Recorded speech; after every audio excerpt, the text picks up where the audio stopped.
It begins in the quiet. In the cold, dark soil of Denmark, 40 kilometers south of modern Copenhagen. Here, the earth keeps its secrets locked away, not in years, but in millennia. For more than 3,000 years, a woman has slept undisturbed, cradled in the hollowed-out heart of a great oak trunk. Her rest is a return to the forest, a slow merging with the roots and the damp peat that preserved her. When archaeologists finally reach her in the mid-2010s, it is a moment of profound reverence. They uncover what remains of her world. A magnificent bronze-belt disc, its circular shape a silent ode to the sun, rests where her waist once was. The faint outline of a skirt made of string, adorned with small, tinkling bronze tubes, hints at how she moved in life. On her arm, a bracelet of amber beads still holds a faint fossilized warmth. And then, they see it. Lying near her upper arm, almost lost in the earth, is something no larger than a fingertip. Small, simple, and utterly impossible. A single bead of glass, the color of a twilight sky just after the sun has vanished, deep, perfect cobalt blue. In that moment, the silence of 3,400 years breaks with a single question that echoes across continents. What is this doing here? To find the answer, we travel. Centuries fall away like sand, moving south, then east, across a world that no longer exists. Our journey takes us 3,000 kilometers, over mountains, across treacherous seas, to a place of scorching sun and blistering sand. Egypt, the 14th century before Christ. The vibrant, chaotic, powerful new kingdom. The age of Tutankhamun, the boy king whose name would become a whisper of untold riches. Here, in the city of Amarna, a city built from the desert floor, workshops buzz with sacred industry. Inside, the air shimmers with heat. Men with sweat-slicked skin move with practiced grace around furnaces that glow like a captured sun. They are glassmakers, artisans of a craft considered divine. They're transforming sand and plant ash, the mundane dirt of the earth, into something eternal. Their secret ingredient comes from the harsh western desert: cobalt. When mixed and melted at incredible temperatures, it bleeds into molten glass, turning it miraculous, celestial blue. The color of the heavens, the color of the life-giving Nile. This isn't just decoration, this is magic. The very same glass being worked in this furnace will be placed in Pharaoh Tutankhamun's tomb, meant to guide him to rebirth with the sun god. One day, a craftsman takes a rod of this molten blue and carefully forms a small bead. He lets it cool. It's perfect, a tiny, captured piece of the sky, precious, imbued with the power of the most dominant civilization on Earth. And then, it begins its journey, but it doesn't travel in the pocket of a Nordic adventurer. No one from the misty north has ever seen the pyramids or the sprawling city of Amarna. This bead will be passed from hand to hand, a single link in a chain of trade that spans the known world. This was an age of exchange, a complex dance of give and take. The cold north had its own treasure: amber. This fossilized resin, the gold of the north, was coveted in the south. It was warm to the touch, and when held to light, seemed to contain a piece of the sun itself.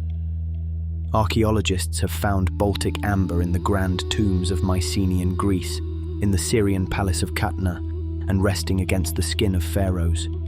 It lay among Tutankhamun's burial goods, a golden tear from a distant, unknown land. So as amber traveled south along rivers like the Elbe and Oder, something had to travel north in return. Precious things, exotic things, things that whispered of power and faraway magic. Our single blue bead from Amarna goes into a pouch. It travels first, perhaps, on a ship across the Great Green, the Mediterranean Sea. We know such ships existed.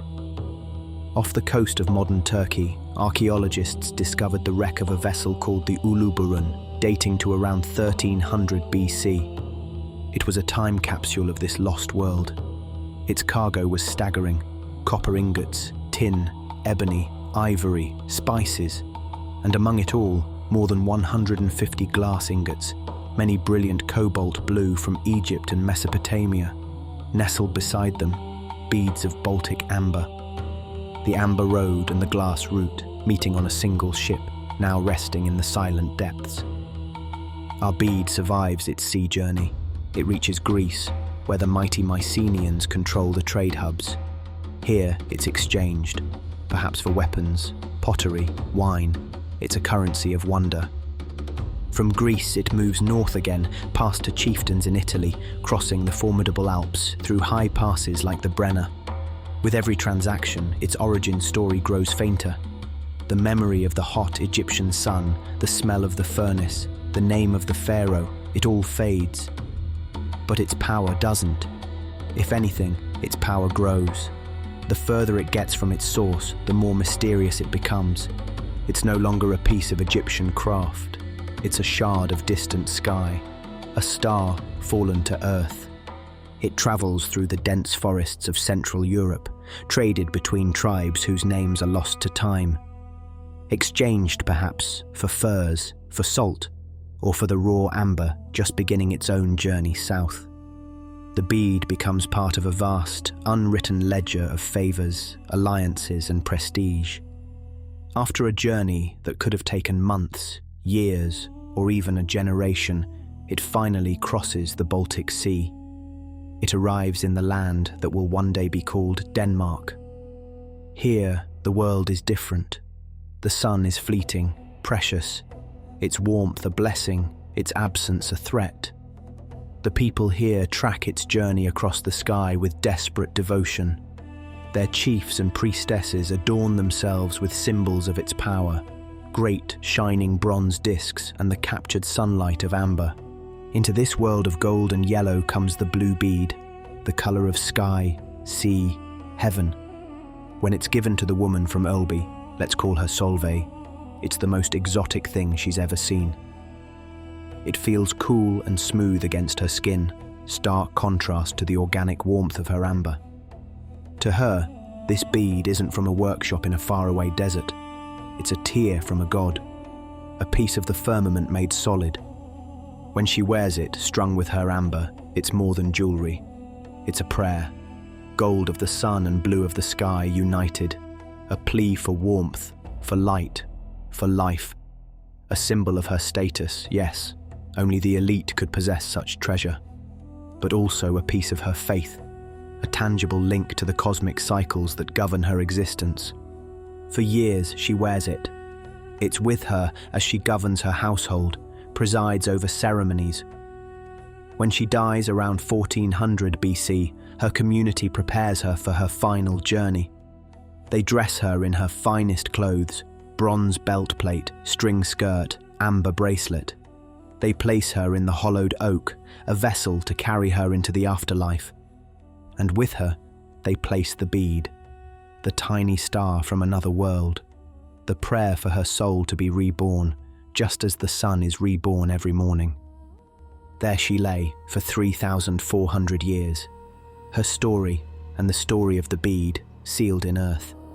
When archaeologists brought the bead from Ölby to a laboratory, they subjected it to something that would have seemed like the darkest sorcery to its creators. A beam of light vaporized a microscopic part of the bead, and a machine read the elemental signature of the resulting gas, a chemical fingerprint, unique and undeniable. The machine plotted the data.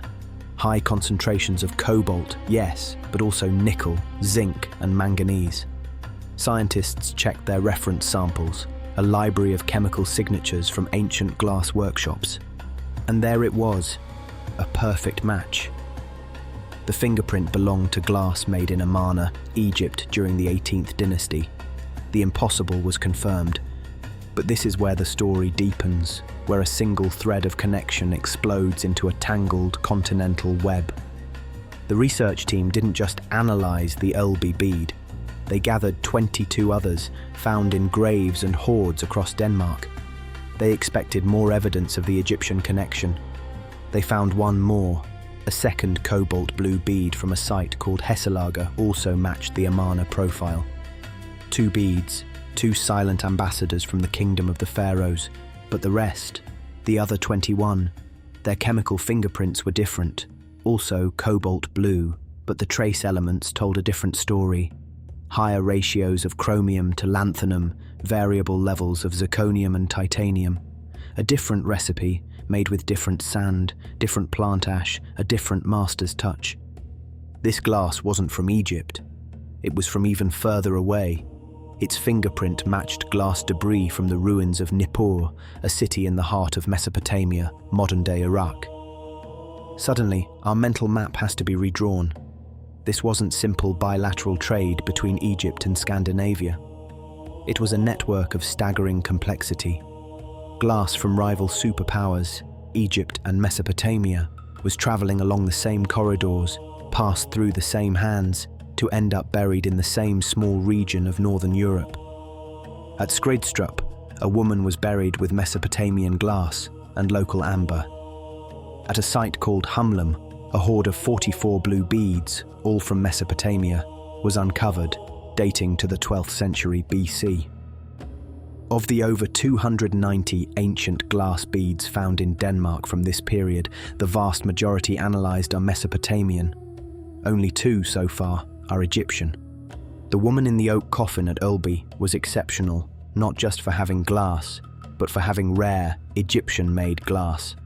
Her neighbours, other high-status women buried with similar honours, were wearing jewellery forged in the furnaces of Babylon's predecessors.